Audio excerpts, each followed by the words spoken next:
How much is a fantasy worth? It's a simple question, one most people would answer without thinking. A few dollars, maybe a late night, a moment of escape after a long day. But for one family in Florida, the final cost of a fantasy was 3 lives. On a quiet January night, deputies would walk into a suburban home and discover something almost impossible to process. A mother, a father, an adult son, all dead inside the place they were supposed to be safest. No signs of forced entry, no struggle at the doors or windows, just silence, lights still on, and a scene that looked, at first glance, like a tragic murder-suicide. But this wasn't a random act of violence. And it wasn't sudden. This was the end result of an obsession that had been quietly growing behind a computer screen. Welcome to Unheard Confessions. Today's story is not just about murder. It's about how virtual worlds can bleed into real life, how denial can turn into entitlement, and how one man's refusal to accept reality would destroy everything his family built. At the center of this case is Grant Amato, the youngest son in a successful, close-knit family. To outsiders, the Amatos looked like the picture of stability: educated parents, professional careers, a spacious home, and 3 sons raised with structure and opportunity. But behind closed doors, something was unraveling. Grant had become consumed by an online fantasy, one that didn't require touch, commitment, or real-world rejection, just money and attention and the illusion of intimacy. Night after night, he poured thousands of dollars into a woman he had never met in person. Tokens, gifts, promises, validation, each transaction pulling him further away from reality and closer to a breaking point no one saw coming. Within months, that fantasy would drain $200,000 from his family's accounts. And eventually, it would drain their lives. If you're new here, make sure you subscribe to Unheard Confessions. This case unfolds layer by layer, and the truth is far more disturbing than it first appears. Because before the gunshots, before the police tape, before the headlines, there was a family that believed love, boundaries, and second chances could fix anything. And next, we're going to meet them before everything went wrong. Before their name was ever tied to headlines or police reports, the Amato family was known for something very different: stability. Margaret and Chad Amato had spent decades building a life centered on discipline, education, and service to others.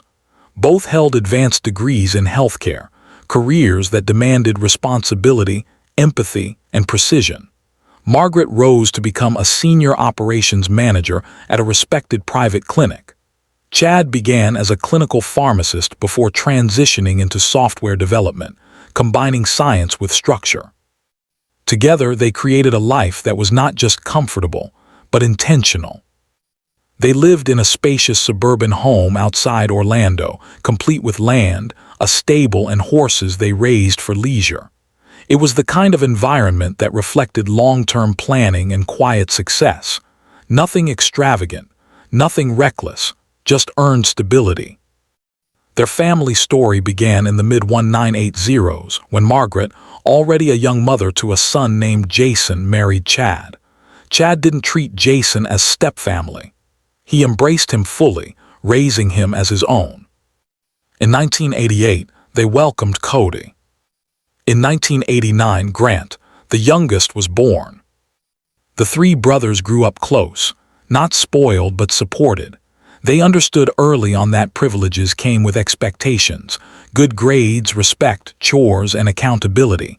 Their parents were firm but fair, the kind of household where rules existed, but so did love.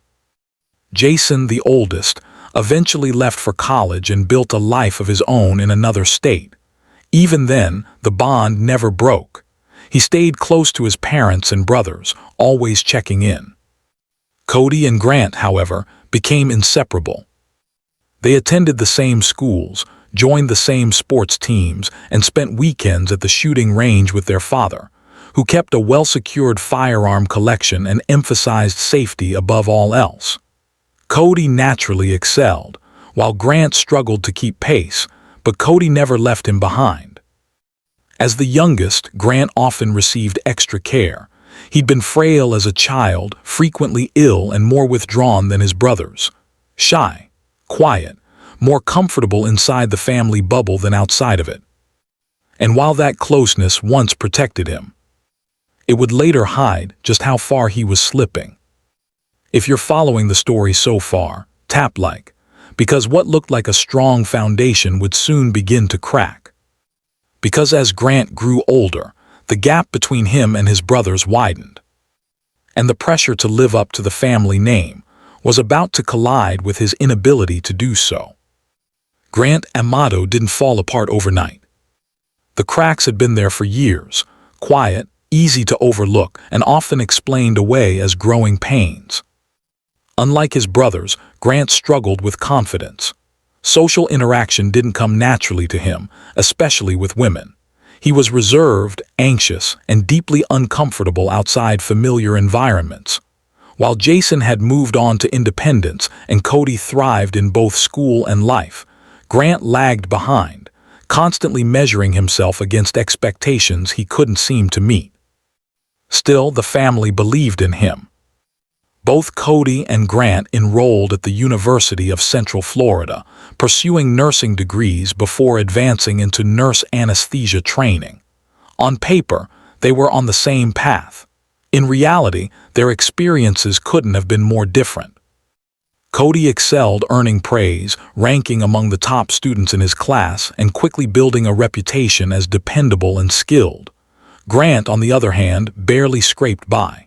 His work required frequent supervision. Mistakes followed him from class into the workplace, and with every comparison, spoken or not, his sense of inadequacy deepened. In the summer of 2018, everything collapsed. Grant was caught stealing powerful sedatives from the hospital where he worked. These drugs were tightly regulated, rarely used, and carefully tracked. Investigators traced missing vials directly back to him. During questioning, Grant admitted to taking them, claiming he believed certain patients were undermedicated. The explanation raised more questions than it answered. Some suspected he was using the drugs himself. Others believed he might have been selling them. No solid proof ever surfaced, but the damage was done.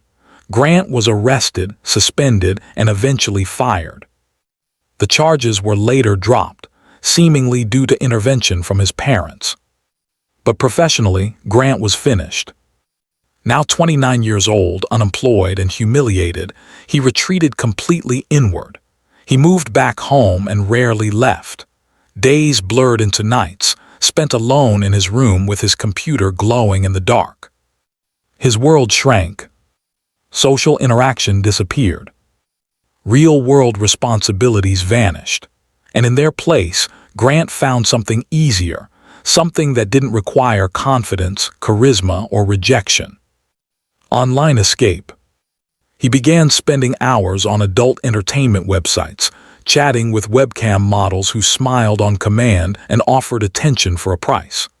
Alcohol became a companion, isolation became routine, and slowly, dependency turned into addiction. What started as distraction became obsession. And to feed it, Grant needed money. Money he didn't earn. Money that wasn't his. If this shift feels subtle now, don't lose focus, because this was the moment Grant stopped moving forward and began spiraling.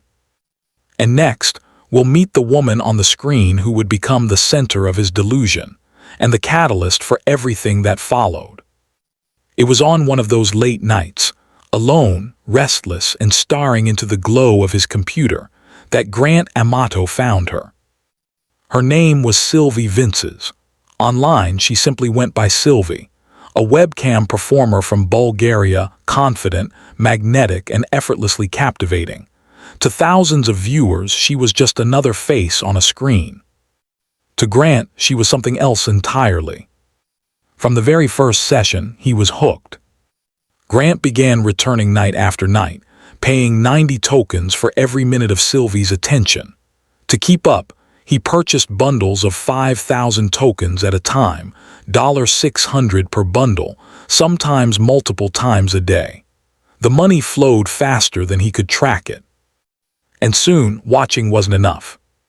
Grant started sending gifts, clothing, jewelry, intimate items, things he imagined brought them closer, things he believed transformed their exchanges into something personal, something real. He convinced himself that he wasn't just another customer, he was special. But Sylvie never said she loved him. She never promised a future. She never crossed the line from performer to partner. She didn't have to, because Grant crossed it in his own mind. He treated Sylvie like a romantic partner, even though their relationship existed entirely within a paid digital space. And while she may not have returned his feelings, she had no reason to stop the money from coming. What Sylvie didn't know, what no one online knew, was where that money came from.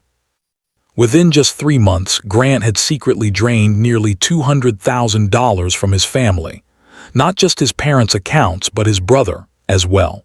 Credit cards, bank transfers, anything he could access. The fantasy demanded constant payment, and Grant was willing to steal to keep it alive. As his spending escalated, so did his lies. Grant began fabricating an entire life for Sylvie. He told her he lived alone in a luxurious home, that he ran a successful business. That money was no issue. To support the illusion, he sent even larger sums, sometimes thousands at a time, sometimes far more. In his mind, this wasn't reckless spending. It was an investment. And when his family finally noticed the missing money, Grant's carefully constructed fantasy was about to collide with reality. Because once the people who loved him most stepped in, Grant didn't see concern. He saw betrayal. And next, we'll see how the first real attempt to stop him only pushed him closer to a point of no return. The money couldn't stay hidden forever. By the time Chad and Margaret realized what was happening, the numbers were impossible to ignore. Accounts were drained. Transfers didn't make sense. Thousands of dollars had vanished with no legitimate explanation. When they confronted Grant, he didn't confess, he deflected. He claimed the money was an investment, that he was building an online streaming career, that every dollar spent was meant to create a future. But the story unraveled quickly. The excuses didn't match the transactions, and the truth, once uncovered, was staggering. Nearly $200,000 gone. That was the moment Chad's patience broke. He issued an ultimatum. Grant either found a job or moved out. No more funding. No more excuses. For the first time, the safety net was being pulled away. Grant agreed, at least on the surface. He claimed he wanted to become a video game streamer, and his parents, desperate for any sign of progress, went along with it. They even set up a streaming station for him. Hopping structure would pull him back from the edge. It didn't. With privacy came relapse. Grant slipped right back into his old habits, adult sites, private chats, and mounting desperation to keep Sylvie's attention. Then came the trip to Japan. Cody invited Grant and his friend Jeremy along, hoping the change of scenery might help. Cody and Jeremy paid their own way. Grant's parents covered his expenses, but to be safe, they gave the money directly to Cody. Even overseas, Grant remained distant, disengaged, glued to his phone. While the others explored, Grant stayed behind using Cody's laptop. And that's when he crossed another line.